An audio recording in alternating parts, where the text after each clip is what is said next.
Sebentar.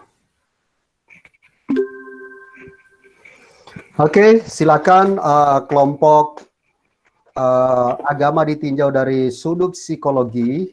Kelompoknya Saudara Kevin Jeremia. Silakan dimulai presentasinya. Selamat pagi semuanya. Kami dari Selamat kelompok pagi. psikologi dalam agama Kristen. Kami akan menjelaskan yang berikutnya.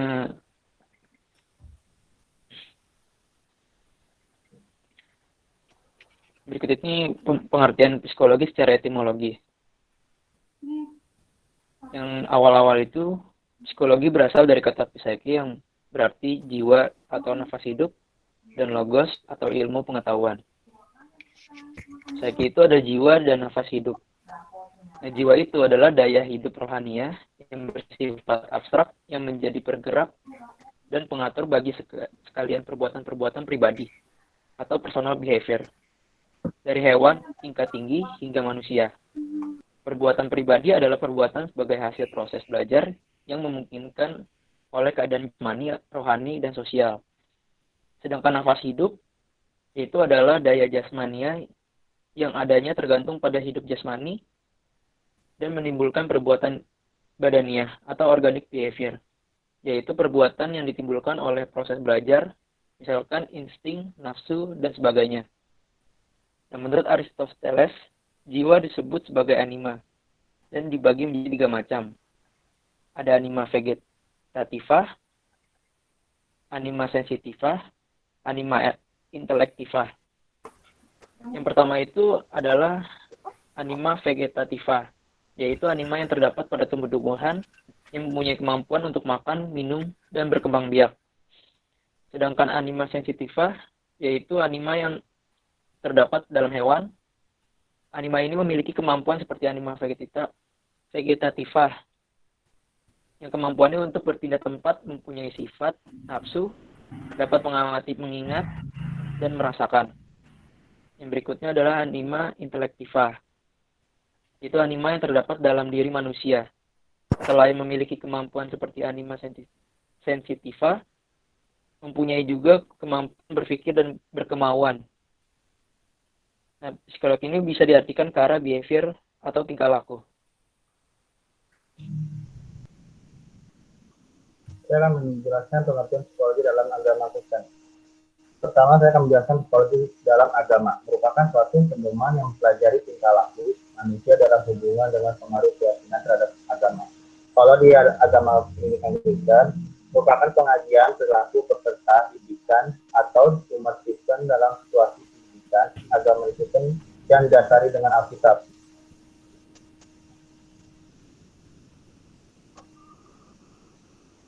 Manfaat psikologi dalam agama. 1. Segala sesuatu dalam hidup manusia terdapat emosi dalam kehidupan beragama. Misalnya, perasaan tenang dan tanpa menyerah. Kedua, ada perasaan pengalaman seorang kepada Tuhannya. Misalnya, kelegaan batin. Dan contohnya saya ambil ketika seorang berseru dan percaya kepada Tuhan dan kita merasakan hidup. Yang ketiga, mempelajari, meneliti, dan menganalisis adanya pengaruh dari kepercayaan manusia pada kehidupan sesudah mati. Keempat, mempelajari, meneliti, dan menganalisis perasaan seseorang pada kepercayaan akan ada surga dan neraka, dosa dan pahala yang mempengaruhi sikap dan tingkah laku. Dan ada kelima, mempelajari, meneliti, dan menganalisis penghayatan seseorang pada bacaan ayat suci terhadap kegelaran batinnya.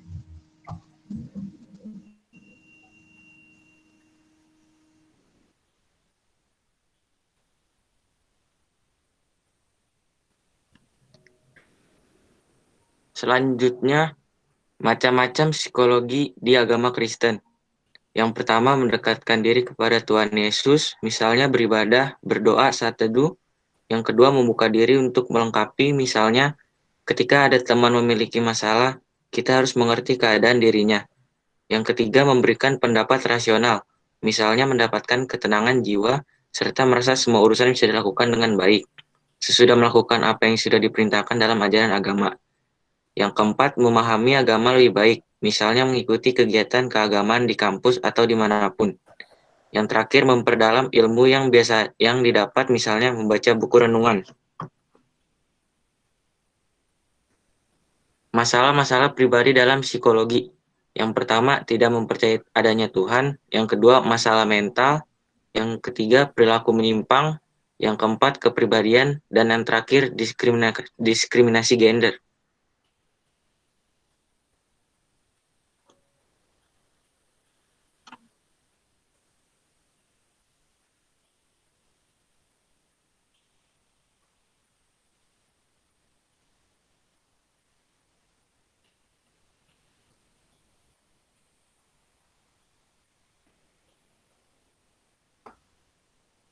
Bagian siapa?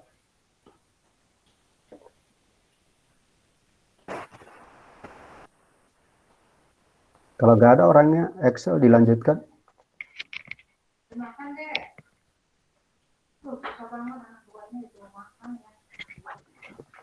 Merumuskan visi pembelajaran psikologi. Seorang anak remaja menyampaikan isi Alkitab dari Kejadian 1 tentang penciptaan langit dan bumi. Apa yang menjadi tujuan dari pembelajaran tersebut yang hendak diwujudkan oleh pendengar setelah disampaikan pelajaran tersebut?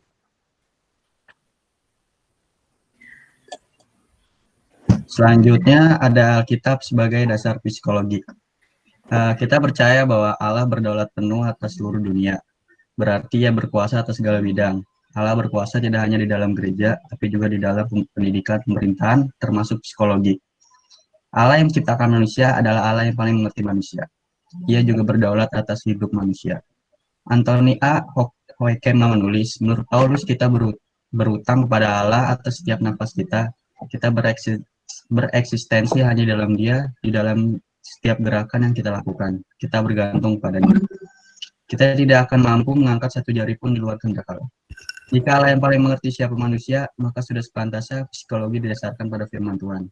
Ketika para psikolog sekuler mencoba mendefinisikan masalah manusia di luar Alkitab dan gagal menemukan solusi yang terbaik, Alkitab dengan jelas memaparkan bahwa masalah paling utama manusia adalah dosa. Masalah dosa hanya dapat diselesaikan oleh Tuhan sendiri.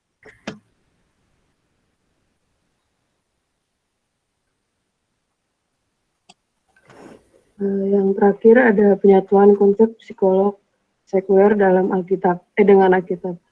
Contohnya adalah 1. Psikolog sekuler mengatakan bahwa dasar manusia itu baik dan tidak memiliki niat jahat.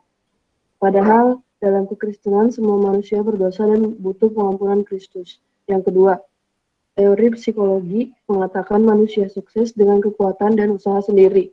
Namun, hidup sukses ditentukan ketika kita hidup dalam kepercayaan kepada Tuhan dan firman-Nya serta melakukan segala perintah-Nya. Sekian presentasi hasil kerja dari kelompok kami. Mohon maaf bila masih ada salah kata dan pengucapan. Terima kasih.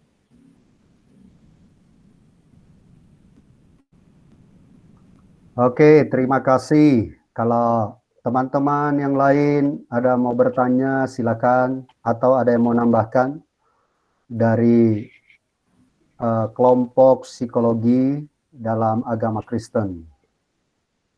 Ada yang mau bertanya, teman-teman?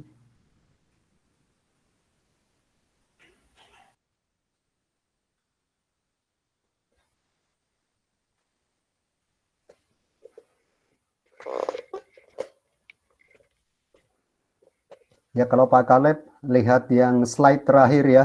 Coba make slide terakhir yang dibacakan oleh Regina tadi. Iya, ini bagus sekali ya. Karena dikatakan misalnya penyatuan konsep psikologi sekuler dengan Alkitab. Misalnya dikatakan contohnya adalah psikolog sekuler itu mengatakan bahwa dasarnya manusia itu baik dan tidak memiliki niat jahat. Padahal dalam kekristenan semua manusia berdosa dan butuh pengampunan.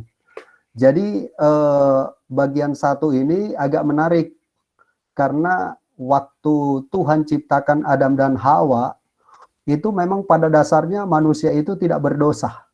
Ya, jadi ini harus bisa dijelaskan dengan baik. Manusia itu diciptakan oleh Tuhan, Adam dan Hawa itu tidak berdosa. Nah, tapi waktu manusia jatuh dalam dosa, manusia itu jadi berdosa. Nah, kita nggak tahu nih, psikolog sekuler ini mengambil manusia sebelum jatuh dalam dosa atau setelah manusia jatuh dalam dosa, ya. Tapi pada intinya, waktu Tuhan ciptakan manusia, supaya ini kita semua tahu, ya. Pada waktu Tuhan ciptakan Adam dan Hawa dan ditempatkan di taman yang ada di Eden, itu manusia tidak berdosa. Ya. Tapi waktu manusia mencoba keluar dari perintah Tuhan dan mereka jatuh dalam dosa, nah di bagian B-nya itu betul bahwa manusia itu telah berbuat dosa. Roma 3:23, semua orang telah berbuat dosa dan telah kehilangan kemuliaan Allah. Jadi kita nggak tahu nih penjelasan psikolog sekuler ini, dia mengambil posisi manusia waktu Adam dan Hawa sebelum jatuh dalam dosa, atau dia memukul ratakan setelah manusia jatuh dalam dosa pun dia masih memiliki konsep bahwa manusia itu baik dan tidak memiliki niat jahat. Ya.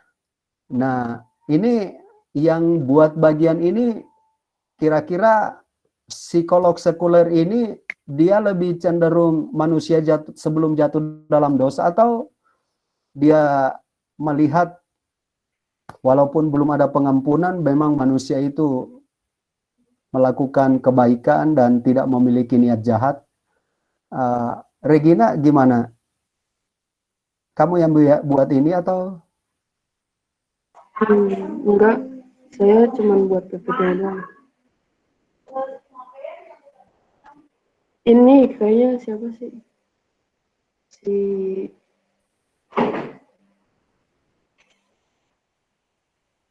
Oke, nggak apa-apa. Tapi poinnya, ya, poinnya setelah manusia jatuh dalam dosa, ya memang manusia itu jahat. Orang yang hidup dalam dosa ya jahat, ya.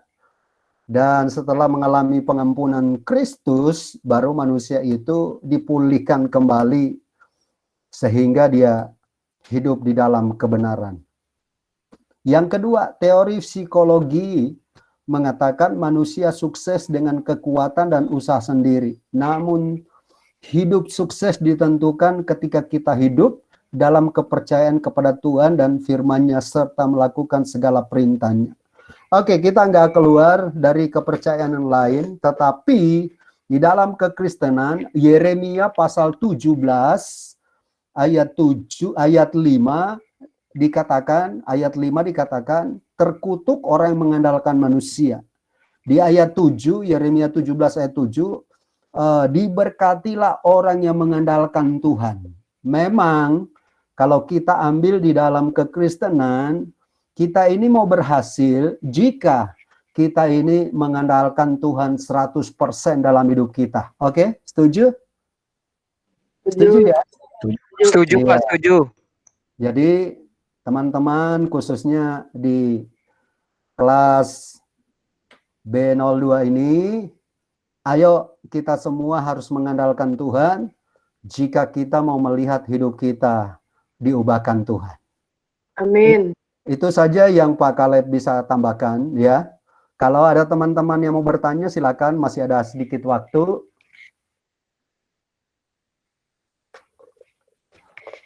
Oke, kalau tidak ada, terima kasih buat teman-teman yang sudah memberikan presentasinya yang sangat-sangat bagus. Ya, sekali lagi kita berikan jempol dulu buat mereka, ya. Thank you banget, luar biasa. Maju terus dan Tuhan memberkati kita semua, ya. Oke, Tuhan Yesus berkati kita semua.